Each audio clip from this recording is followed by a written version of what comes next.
રાજકોટ ગ્રામ્ય પોલીસ દ્વારા સંગઠિત ગુનાખોરી આચરતા તત્વો સામે લાલ આંખ કરવામાં આવી છે। સમગ્ર સૌરાષ્ટ્ર વિસ્તારમાં મિલકત સંબંધી ગંભીર ગુનાઓ આચરતી કુખ્યાત ઇમલા ગેંગના 8 આરોપી વિરુદ્ધ પોલીસે કડક ગુજ સીટો એક્ટ હેઠળ ગુનો નોંધી પરિણામલક્ષી કામગીરી હાથ ધરી છે। Gondal city B division police મથકે નોંધાયેલા આ ગુનામાં પોલીસે ગેંગના 6 જેટલા સક્રિય આરોપીઓની અટકાયત કરી કાયદેસરની કાર્યવાહી કરી છે।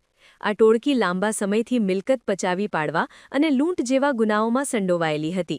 પોલીસની આ કડક કાર્યવાહીથી રીઢા ગુનેગારોમાં ફફડાટ વ્યાપી ગયો છે અને સંગઠિત ગુનાખોરી આચરતી અન્ય ટોળકીઓ પર પણ સકંજો કસવાની તૈયારીઓ શરૂ કરી દેવામાં આવી છે। રાજકોટ રેન્જ ડીઆઈજી શ્રી નિલિપરાય સાહેબના માર્ગદર્શન હેઠળ રાજકોટ ગ્રામ્ય જિલ્લામાં ઇમલા ગેંગ ઉપર ગુજસીટોક કાયદા હેઠળ ગુનો દાખલ કરવામાં આવ્યો છે।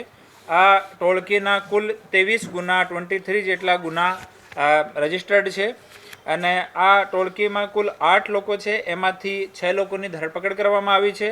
એક આરોપી આમાં જ્યુડિશિયલ કસ્ટડીમાં છે અને એક આરોપીને હાલ પકડવાનો બાકી છે। ગેંગનો મુખ્ય સૂત્રધાર ઇમલો છે અને ઇમલાના નામથી જ આ ટોળકી પોપ્યુલર હતી અને થોડા દિવસ પહેલાં જ એ લોકો સુલતાનપુરમાં રાત્રિમાં એક થાર લઈ જઈને અને મારામારી અને ત્યાં તોફાન રાત્રિમાં એ લોકો કર્યો હતો। આમાં જો મુખ્ય સૂત્રધાર છે ઇરફાન ઉર્ફે ઇક્કુ હસનભાઈ ઉર્ફે જમાલભાઈ ગોંડલનો રહેવાસી છે। ટોટલ 17 ગુના એના ઉપર રજિસ્ટર્ડ છે। બીજો ઇમરાન ઉર્ફે ઇમલો 20 ગુના એના ઉપર રજિસ્ટર્ડ છે। હુસેન ઉર્ફે ભોળિયો 9 ગુના, શકીલ ઉપર 2 ગુના, હસન ઇસ્માઇલભાઈ કટારિયા ઉપર 3 ગુના, સરફરાજ ઉર્ફે નોડી એના ઉપર 2 ગુના અને નવાજ ઉર્ફે બામ્બૂટ એના ઉપર 1 ગુના, શાહરુખ ઇબ્રાહીમભાઈ પર 1 ગુના।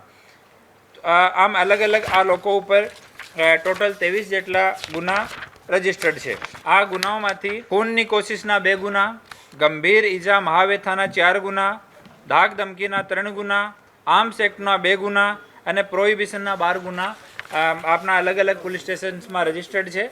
અને એવી જો ટોળકીઓ છે જો સંગઠિત રૂપથી અપરાધ કરે છે, આ તમામ ટોળકીઓ વિષયમાં માનનીય ડીજીપી સાહેબ, માનનીય ડીઆઈજીપી સાહેબ એના સુપરવિઝન હેઠળ અમે લોકો કામ કરી રહ્યા છીએ અને ભવિષ્યમાં પણ એવી ટોળકીઓ વિરુદ્ધમાં ઓર સખ્ત કાર્યવાહી કરવામાં આવશે।